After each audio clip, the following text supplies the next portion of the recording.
Okay, thank you for listening to this week's episode of Bloodhound Pix. I am one of your hosts, Craig. I'm Kyle. And I'm Josh. And this episode will be Josh's pick, as we talked about the last time we met up. And Josh, so if you want to get us started. I do. So today we are going to be looking at Death Warmed Up from 1984. And we're also going to be looking at Housewife from 2017. And I chose these two because they're both foreign and they both don't make any sense. But one of them is good and the other is not so good. So I guess it would only be smart to do Death Warmed Up first, considering it came out way before. And so Death Warmed Up is a New Zealand film. And, you know, you can find any and all information on the internet about the movie. And one thing that I see all the time is that this is like the, you know, kind of first example of, I guess, what is considered Peter Jackson-esque New Zealand horror, which is abso-fucking-lutely false. They obviously are referring to Peter Jackson, you know, when he was awesome and Bad Taste and Dead Alive. Let's not forget Meet the Feebles. Yeah, we can throw that in there too. Let's not forget The Hobbit. Yeah, that no. The Frighteners. Hey, I like The Frighteners. The Frighteners is good.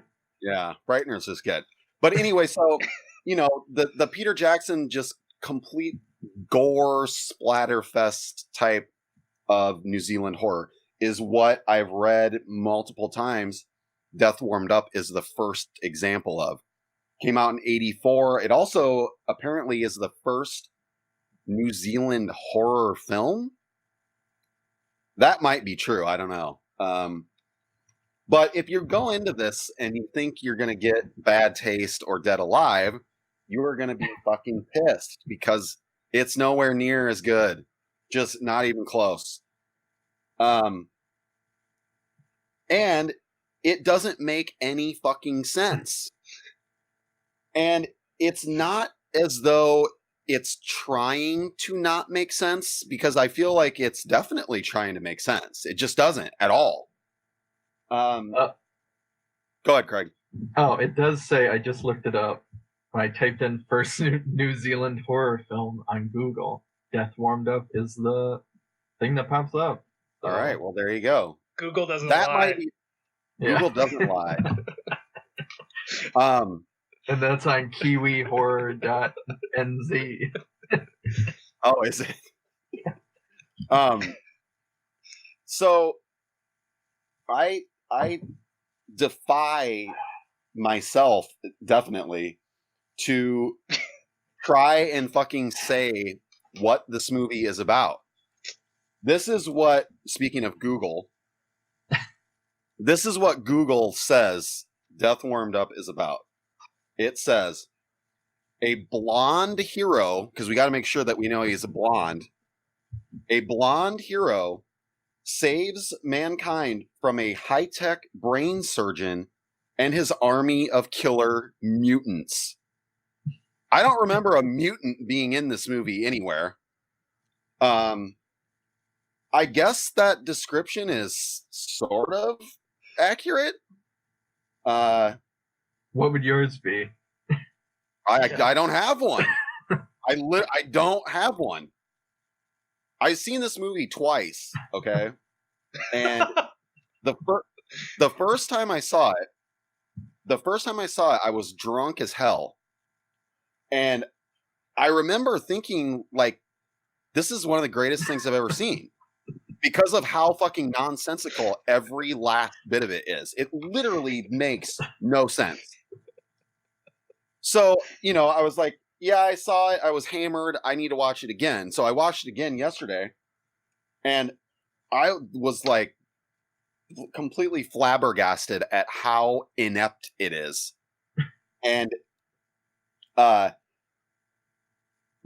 honestly, what in the movie does make sense? Is it the fact that for some reason the blonde hero looks just like Rutger Hauer in Blade Runner for some reason? Why the fuck is he dressed up like Rutger Hauer in Blade Runner? I mean, there's no reason for it, and yet they obviously bleached his hair just like Rutger Hauer. He's got the same fucking shirt on, or it's very similar. And does he not act like the character of Roy Blatty? He acts just like him.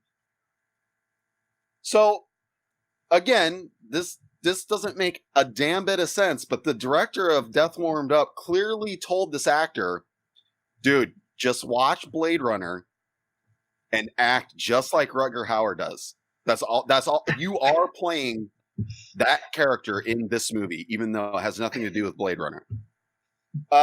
Things like pretty much every character decision in this movie doesn't make any sense. Even something like the locations don't make any sense, right? So at one point, so there's basically this ragtag group of heroes, I guess, with the blonde hero, Roy Blatty. And so, they're fumbling around in the plot of this movie, doing I don't even know what, trying to save mankind, apparently. And they find themselves in this like underground fucking bunker or something. I don't even know what the hell it is. And then, not only is that completely out of, left field, but then there's a fucking motorcycle chase in this underground. Like, I'm serious. This comes out as fucking ludicrous as it sounds. It really does. I will say that scene was well shot, but yeah. It was. They do run back and forth a little too much, though. Like, it goes on too long of them running one way, going up against the wall, then running the other way, going up against the wall. You could tell that the director really liked that, though.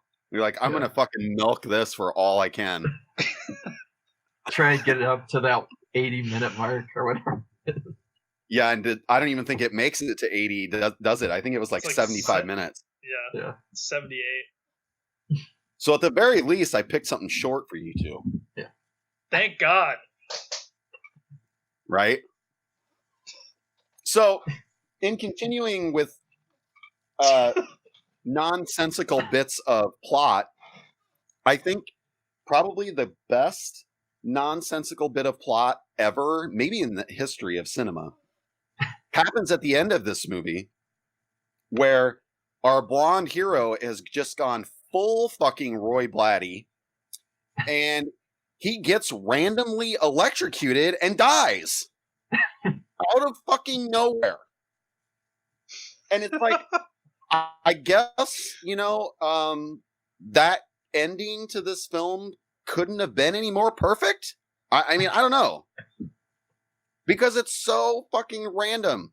And of course, at the end of the film, it's down to just Roy Blatty and his girlfriend, who is standing there with him in this outdoor location. It was, again, some random ass location that I don't know why they were there, but maybe there was a reason for this one.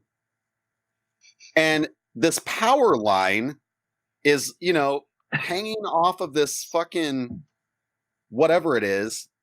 And you're like, why do we keep seeing that? And sure enough, the fucking power line falls on the ground electrocutes the ever-loving shit out of our blonde hero and kills the motherfucker. And then the girl is standing there and she just turns around and runs away. And that's the way it ends. Like, where are you going? What are you doing? Again, character decision-making doesn't make any fucking sense. But like I said, I suppose that having the film end that way, it's like, it's perfect. So this film is not uninteresting, at least. It's not good, but it's definitely not uninteresting. I'll give it that. I'm going to let you guys talk. Yeah. Never since Gone with the Wind have I seen such a moving ending. Right. I made some notes about it, and my last note sums it all up. Weird ending, weird movie. I think that works.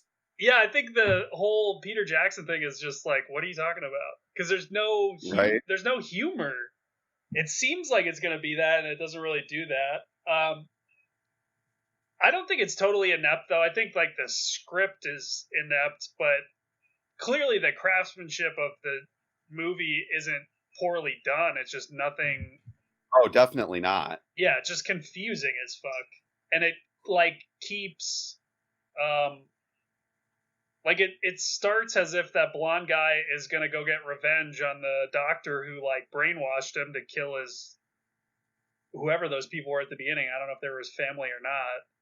Yeah, they were. Yeah, it was his parents. Yeah. Okay. But he's going for like a weekend getaway with his friends, and then they're gonna go check out the World War II tunnels that connect to the hospital where this guy works. And then they get all at the same time. Yeah, they get chased by dirt bikes, and they fight those weird perverts on the ferry.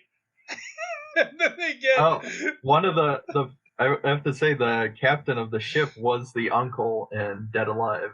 Oh, is he? Yeah, the creepy uncle who whatever, the kidney stones or whatever. Yeah. Yeah. He seemed like a good dude. He warned them not to go in those World War II tunnels. They didn't listen.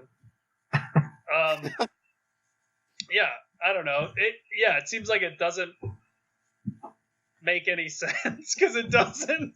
Yeah, he's there to get revenge, and then they like do a bunch of other shit, and then at the end of the last minute, he's like all about his revenge again, and then he gets his revenge and goes fucking crazy all of a sudden on his girlfriend, and then he gets electrocuted, and I don't know. He turns full Roy Blatty at the end. Yeah. A lot of the medical stuff reminded me of Body Melt, though. I mean, this was before Body Melt, right? Yeah. Well, I was actually watching it. Yeah, we those of you listening, we did an episode on Body Melt too, as well. And yeah, I made a note in my stuff that either for some reason with New Zealand or Australian horror, it's either very serious, or something like Patrick, or was it Long Weekend, or it's just like Body Melt, or it goes the Peter Jackson route, or it's this kind of gross, over the top, whatever they're doing, exploitation, where people are dressed up like Mad Max characters and whatever. I think that was the most awkward part of this one, because it seems like it's going to go that way. Everything is kind of over the top, and there are like weird people that are like not mutants, but kind of. They're like drooling and shit. You're like, It's like they're almost like zombies, but they're not, because it's like, what? This literally makes no sense. They're definitely not mutants. I wish they were mutants. I mean, that would have been cooler. Yeah. I also, this just randomly popped in my head. I love at the beginning when our blonde hero is he at his school? Where the fuck is he when he first gets injected in his ass? So he's jogging because his father works at I think The hospital, right? Yeah. It's like a research facility or something. I don't And know. that's where he's in the shower. Yeah, then for some reason he sees the violent doctor. Because that makes throw a his lot of father sense around. too. And the guy says, you need to go wash off. And then there's this long period of him just showering and drinking water. Which, I don't know. Actually, in my notes, I did write, if, you see somebody violently throwing your father around and then the guy tells you to go shower, probably don't just be like, yeah, okay, I'll go shower. What I was gonna get to is, so the injection is what makes him fucking lose his shit. And then he goes to his house and shotguns to death his parents, right? And I love how it just goes like I don't remember exactly the way that the editing was, but it was like, so he shotguns his parents to death and he's obviously in a mental hospital. And then it's just like 7 years later and he's out. Like, really? For murdering 2 people with a fucking shotgun? I don't think so. And he also, he doesn't age. Yeah. At all, yeah. And those he gets the blonder hair. Or the bleach hair or whatever. Yeah, that's true. That's what he was doing for 7 years. Those title cards also are like super detailed. That was what I loved, because they must have mentioned his name, but I didn't really catch it. But then it's like, Michael Tucker went to the insane asylum for 7 years or whatever. Like, there's a whole detailed thing, like, what the fuck they're talking about, but you really don't. Also, the main problem I had is if you're going to wear a face mask in an operating room, why would it be mesh? Yeah, that was weird. That was strange. Everybody's just wearing like mesh, and there's the blood splattering on these nurses. Like, what good is any of this stuff doing? All I could think was like, that's got to be a budget thing. Like, we can only get one real mask. Yeah. They were also low on PPE back then. Yeah. Yeah, right. So, this movie, I mean, I would say, it's worth checking out. For me, anyhow, you have to see it to believe it. We can sit here all day and say, how fucking random everything about it is, but until you actually see it and try to like follow it, like I said, I couldn't even come up with a way of describing what this movie is about. Go ahead. I also don't get, because the villain, I guess 2 punk villains who are mutants or whatever, they start off and they're supposed to be these horrible guys, but at first you're like, well, I mean, you were peeing on their car. They have every right to be like, don't pee on our car. And then they get beaten up by the heroes. And that's right after that's right after the guy that's not the blonde hero and his girlfriend decided to bang in a car where everyone on a ferry where anyone could just walk past and see what you're doing. Like, this is as good a time as any to go bang. They get upset about that too. They have their windows open. They're doing it right in public. And then when the guy comes up, dude walks up, and they're all like, "What? You fucking pervert! Why are you watching us have sex?" It's also, jeez, I wonder. We should note it's a very small ferry with like 6 other people on it. Yeah. The other thing about those 2 mutant guys, the one that lives to the end, like right before he goes and kills the doctor, I think the blonde guy, like the blonde guy and that mutant guy are facing down, or that punk. And then he just is like, I'll see you again. And he just like walks off into the shadows for no reason. It was one of my favorite parts. Again, character decisions. Like, huh? What? Yeah. They might have had, I don't know, it might have been one of those things where it was originally a much larger story, or they planned a sequel. I don't even know, but it feels like there must have been a lot of cutting done for budgetary reasons, and they didn't think about the story when they were cutting. At all. It reminds me of when we were talking about Eric Red and Bad Moon and Body Parts. Just in that, it's another movie where I'm like, how did you not just make this intentionally funny? It's so fucking ridiculous. Like, you could have just leaned into that, and this would have been great.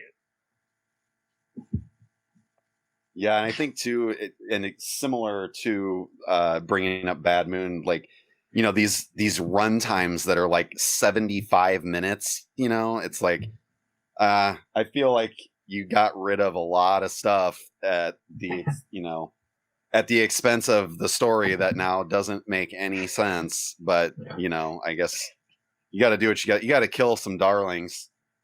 Yeah. This one killed a lot of them, though. So anyway, Death Warmed Up is the first New Zealand horror film. That's a fact. We got that from Google, right, Craig? Yeah, that means it's true. That means it's true. Okay, so next up we have the follow-up to one of our favorites of the 2010s decade, Baskin. Yes. And this was their second feature. Josh, if you want to tell us about Housewife. Yes. So, we are referring to Housewife from the amazing Can Evernall. Again, I chose these two films simply because they were both foreign, and neither one of them makes sense. But Housewife is the good one. I'm a huge fan of Can Evernall. I think we all are in agreement that Baskin is fucking amazing, which is what he made before this. And so for Housewife, interestingly enough, it's somewhat similar in a lot of ways to Baskin. And so again, just to give a bit of what this is about, the Google image or the Google synopsis says, years after losing her father and sister to the hands of her deranged mother, Holly has trouble differentiating between reality and dreams. I would say that's pretty accurate. This film is, I've seen this, I don't even know how many times at this point. I did watch it again because I love it yesterday. To kind of go through the plot isn't really going to be the best use of our time because it's not to say that there isn't plot, but it's very it's very hard to describe and talk about in any kind of way that you're going to understand without actually seeing it. I think that's pretty. I think you guys would be pretty agreeable with that. It's it's basically she's dealing with stuff, meets this cult-ish leader, and then deals with more stuff. I don't know. Yeah. Well, yeah. Then is this really what's really happening? Yeah. You don't. And really then finds enlightenment or something like that. Yeah. I was gonna say. So again, I don't know how many times I've seen it, but maybe because it's been a few times at least. Yesterday, as I was rewatching, I was really struck by the amount of different influences that I picked up on in Housewife. I don't know why. I guess maybe because I've seen it enough that I know trying to make sense of it is not going to work. But I mean, I definitely came across a huge number of what I would just say are influences in this thing. And even something like that very first sequence with the main character, she's a young girl, and she witnesses her mother drown her sister in the toilet. And it was like that whole sequence up until it ended with the dad randomly coming home, and then the mother kills the dad too. It was like shot in such a way that was like, it reminded me of like a Giallo film. And so that was one. Obviously, after that sequence, 5 minutes or so, we jump into the present with the young girl, now an adult. But there was everything in this movie from influences like David Lynch. There's a great David Cronenberg influence, H.P. Lovecraft influence, Texas Chainsaw Massacre. The fucking cult leader cuts someone's face off and puts it on his own. I mean, how much more Texas Chainsaw Massacre can you get? In the Mouth of Madness, there's literally a part where the main character is in this like dream state, and she finds a book, and the book has what she's doing in the text. I mean, how much more in the Mouth of Madness could you possibly get? So all of these influences that I've just mentioned, I'm sure there's others that I've forgotten since yesterday, but these are all excellent influences that fucking rule. And that goes a long way in making Housewife. To me, I love it. It's not going to be for everyone, simply because I see all these people on the internet bitching and crying and complaining about the story. Well, I will say, go ahead, Craig. That I will back up you, Josh, that the influence that is, though, don't overpower. The story is its own. It's not like one of those movies where they're just like throwing influences into, be like, oh, remember this good movie, or yeah, that's true. A certain Netflix TV show does. Stranger Things. Fuck you. Yeah, go ahead and say it. They know. Fuck off, yeah. Stranger Things.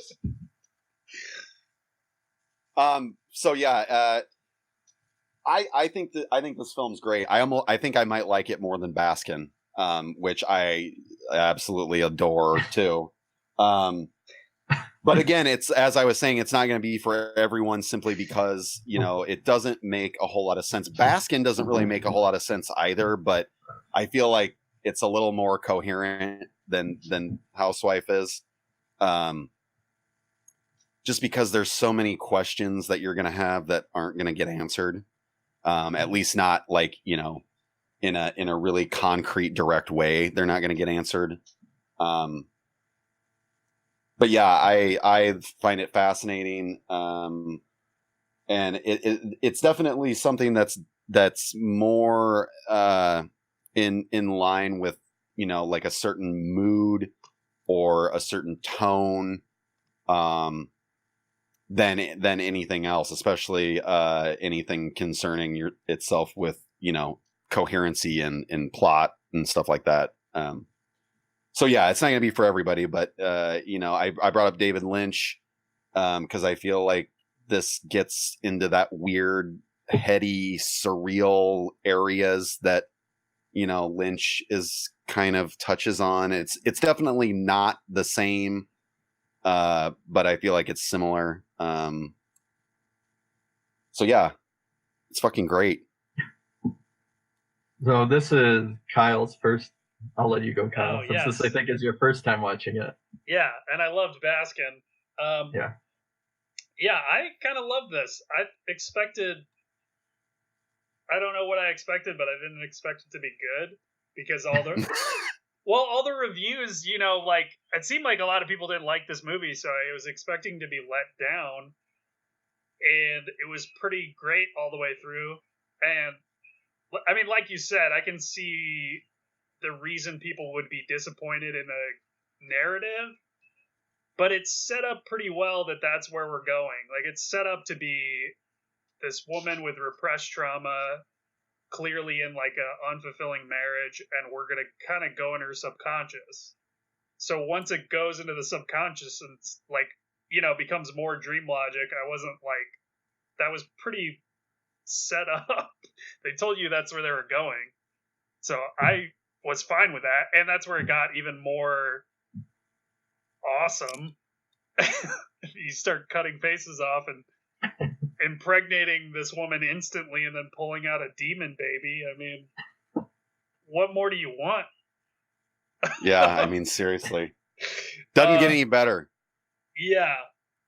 I also, one of the things I don't know, I read some people's reviews that they complained about the acting in this too, and I thought it was pretty good. I mean, there is a certain amount of a jarringness, like with like other foreign movies we watch, because you can tell this is foreign actors speaking English. But other than that, I thought everyone was actually really good, especially the lead. So just to piggyback off of what you were just talking about, Kyle, that's the one thing that I didn't care for, is I didn't quite get why it was, because it was shot. I mean, Can Evernal is Turkish, right? And it was shot in Istanbul, and I didn't quite get why he was having the actors speak English, because a lot of them seemed like they were having problems speaking English. Yeah. You know, I don't know, especially like when you know, Baskin was shot in Istanbul also. They're all speaking Turkish. That's totally fine. If it had something to do with, you know, he's getting to the point where he wants, you know, it's probably marketability. Yeah, it's 100%. Right. It's 100% fucking people don't want to read. Yeah, and you know, that's unfortunate, but yeah, it seemed to me that some of those Turkish actors were having issues even getting words out.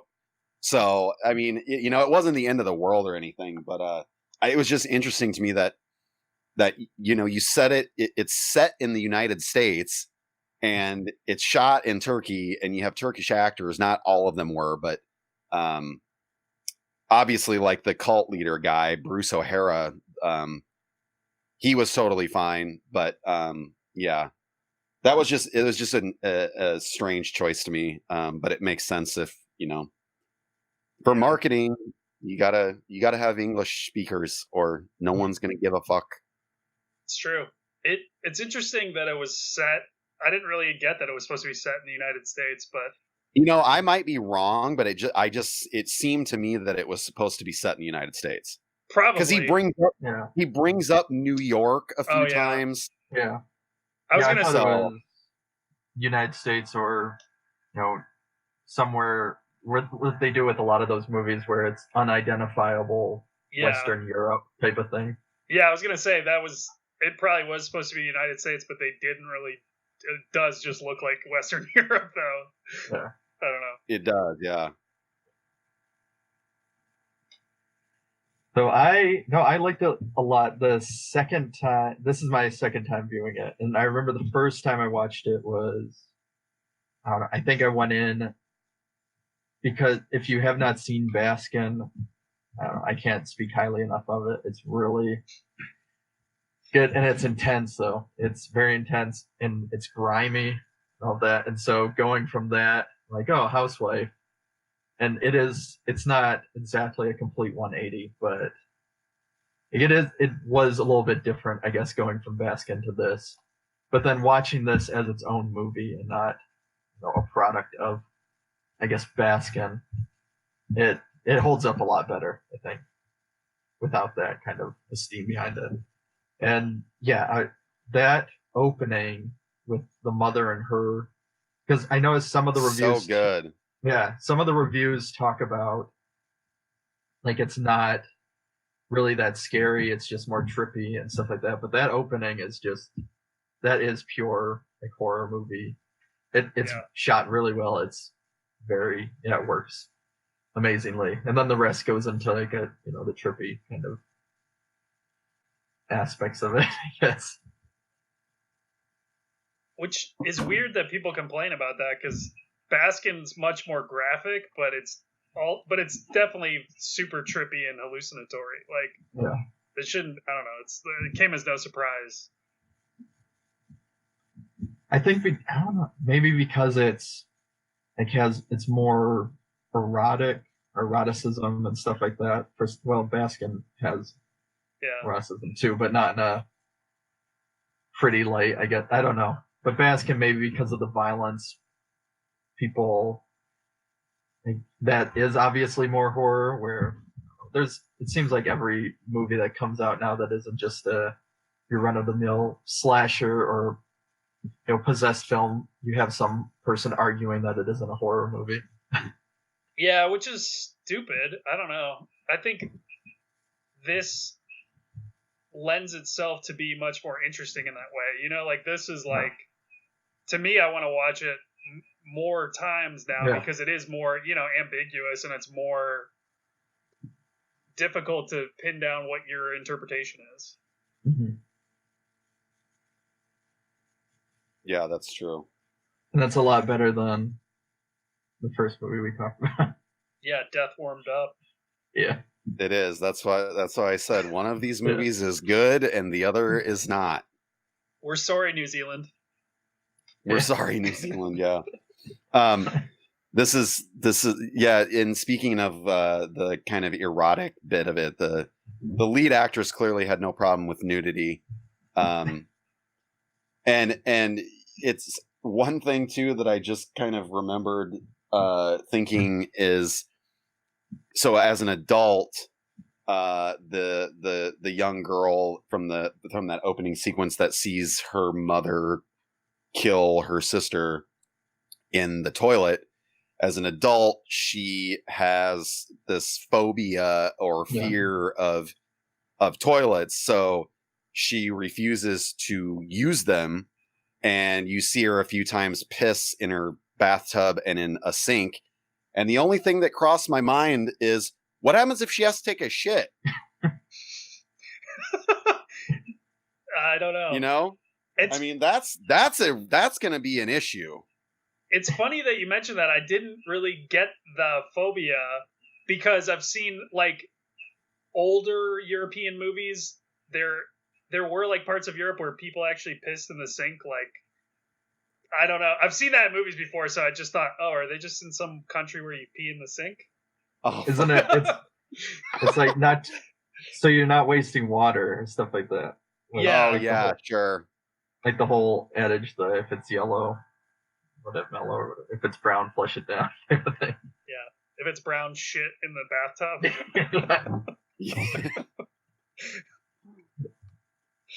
Yeah, so that was like the, as I said, this is probably the 5th time or so I've seen it, and so that was the biggest question I had when it was over was, what happens if she has to take a shit? Such a deep movie. Yeah. Yeah, I mean, it won't make you think any other thoughts. I loved how vain her husband kind of seemed, where he's introduced and he's like working on the cover to his book, and then you see like one of his books, and then you see they have a cardboard cutout of him. I was like, oh my god, dude. Jeez. Yeah, so also, for those of you watching, because I know it is, weirdly enough, people are fine with violence. There is, yes, a lot of sexual content. There's like a 3-way, there's I don't know. Masturbation. There's a bunch of stuff. Yeah. That was odd too. I'm gonna think about my mother killing my sister, and I'm gonna masturbate while doing so. That's when you know something's wrong. I mean, right? Because again, it was almost that before that actually like took off and went in that direction. It was almost telegraphed that she was going to masturbate, which is fine. That's what people do. But then the fact that, she's masturbating, and then we get, the inside of her head and see that that's what she was thinking about, and it's like, that's fucked up. And it was also just a great juxtaposition because I think that's like right after we meet the husband and there's a cardboard cutout. Yeah. And he clearly has no idea that there's any problems within the marriage. And he's just like, man, I got to figure out what cover I'm going to do for this book. Yeah. I'll see you later. And she just goes and masturbates to her sister being murdered by her mother. And you're like, dude, I think you need to talk to your wife. Yeah, exactly. So, do we have anything else to add to Housewife? I think you should see it. Yeah, Joe Bob says, check it out. Yeah, definitely check it out. So that was our Josh's Pick episode. Thank you for listening. Next time we're all together will be my pick, and I am Craig. For those of you just not knowing whose voice is whose. And we are doing 1979's 1979's Prophecy, which has the greatest mutated bear movie, I guess. Why not? And then we'll do Frontiers, which is from 2008, I think, off the top of my head, and French New Extremity. Both of them have kind of a pregnancy subplot that's also not really connected too much, but that's how they're connected, I guess. So yeah, you want to watch them. I was gonna ask if there was a reason for those two picks, Craig. No, there wasn't. It was just two movies that I've been wanting to do Prophecy on here for a while, and then picked Frontiers, and yeah, that was it. And then realized, there's at both points there's somehow a woman that's pregnant, and it's supposed to be important, but sometimes isn't in the plot. And we'll get to it when we actually watch them and talk about them. But yeah, one of them's a lot of fun. The other one's French New Extremity, so it's lots of fun. Not all that fun. No, not all that fun, and you'll find out which is which. So, thank you for listening. I am Craig. All right, I'm Kyle. Josh, see you later. Later. Bloodhound Pix podcast is produced by Josh Lee, Craig Dram, and Kyle Hintz. Music by Raymond Seed. Audio editing by Kyle Hintz.